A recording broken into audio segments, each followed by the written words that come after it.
Your body is constantly reading atmosphere, not just danger. Atmosphere. The room, the noise, the lighting, the energy of people around you, the speed of conversation, your phone notifications, the tension in someone else's voice.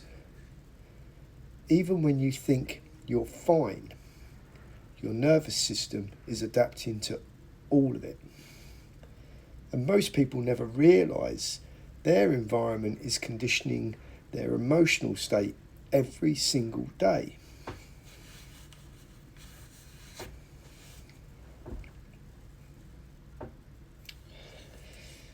There's something most people misunderstand about stress. They think stress only comes from big moments, trauma, arguments, financial pressure, bad news. But nervous system exhaustion usually doesn't happen through one massive event. It happens through constant low-grade stimulation. Small pressures, repeated endlessly. Noise, urgency, screens, interruptions, artificial lighting, fast reactions, emotional overload. And after a while, your body forgets what calm even feels like. That's the dangerous part. Because once dysregulation becomes normal, you stop noticing it. You think, this is just who I am. But often, it's the environment you've adapted to.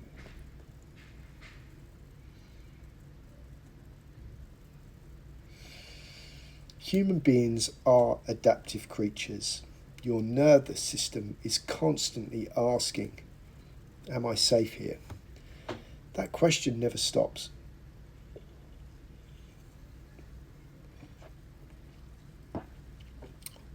Well, not consciously, biologically.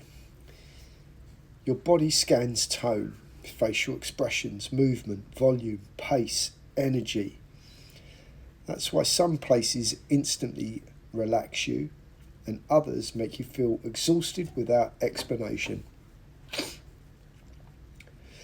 You walk into one room and your shoulders drop. You walk into another room and your jaw tightens. No words spoken. The body already decided. And modern life has created environments that just keep people subtly activated almost all the time. Phones buzzing, constant updates, arguments online, negative headlines, pressure to respond immediately, big one. Comparison, noise. The nervous system never fully lands. It just hovers, waiting. And eventually, hypervigilance starts feeling productive. That's the trap.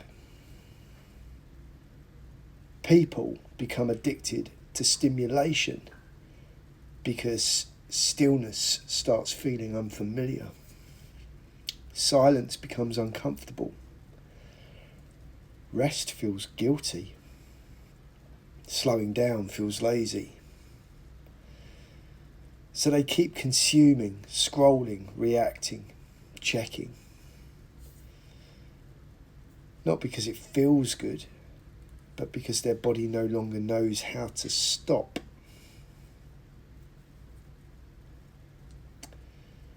This is where things get deeper, because environments don't just affect mood, they shape identity.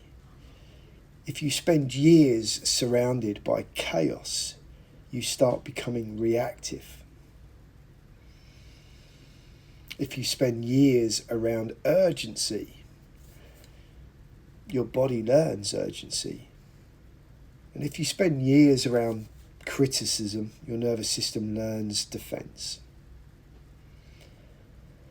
Most people think personality is fixed, but a huge amount of behaviour is adaptation, conditioning, The body learning survival patterns from repeated exposure. And this is why changing your environment can feel emotional. Because sometimes you realise you were never too sensitive. You were just overstimulated. You were overloaded.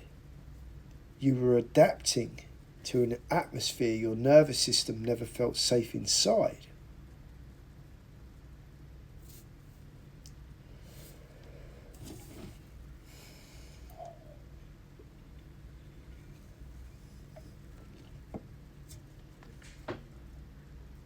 Imagine waking up every day to noise, stress, arguments, notifications, rush, pressure.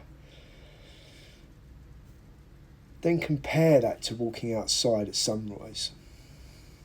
Cool air, silence, birds, slow breathing, no demands for 5 minutes. Biology changes, not magically, mechanically. The nervous system responds to environment every single time.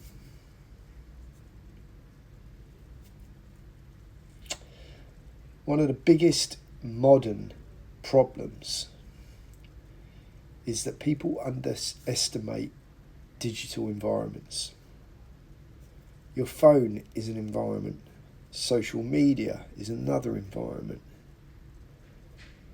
The people you follow shape your nervous system. The conversations you consume matter. And if your brain is constantly absorbing outrage, fear, comparison, urgency, then eventually your internal world starts mirroring it. This is why people can wake up anxious before anything has ever happened, or even happened, I should have said. Because their nervous system never fully switched off. It stayed connected to noise. And look, this isn't about becoming disconnected from reality. It's about becoming intentional with exposure. Because attention is training. What you repeatedly expose yourself to conditions emotional patterns.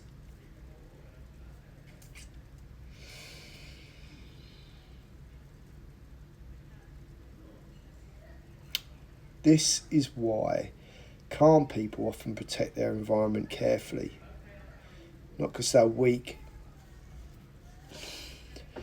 because they understand influence. Lighting matters, music matters, sleep matters, conversations matter, nature matters. Who you spend time with matters. Atmosphere matters. You can feel this instantly around certain people. Some people make your nervous system feel safe. Others make your body prepare for battle. Again, before logic even gets involved. And one of the most powerful things you can ever do is start designing environments that support regulation instead of destroying it. That might mean walking more, less noise, less reactive media, more silence, better boundaries, time away from screens. Moments where your body can finally unclench. Because the truth is, you cannot heal inside constant overstimulation. You cannot think clearly while permanently activated. You cannot hear yourself over endless noise. And I think deep down, a lot of people are exhausted. Not because they're weak, but because their nervous system hasn't truly rested in years. Not fully. They survive, function. perform. But internally, they're bracing all the time. And eventually the body starts asking for something different. Space, slowness, breath, recovery. Not forever, just enough to remember what safety feels like again.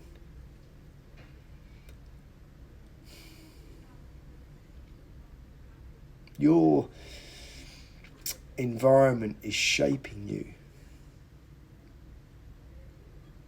every day, every room, every conversation, every screen, every atmosphere. The question is your environment conditioning calm or conditioning survival? Because eventually your nervous system becomes whatever it repeatedly lives inside. And maybe healing starts the moment you stop asking, what's wrong with me? And start asking, what have I been adapting to?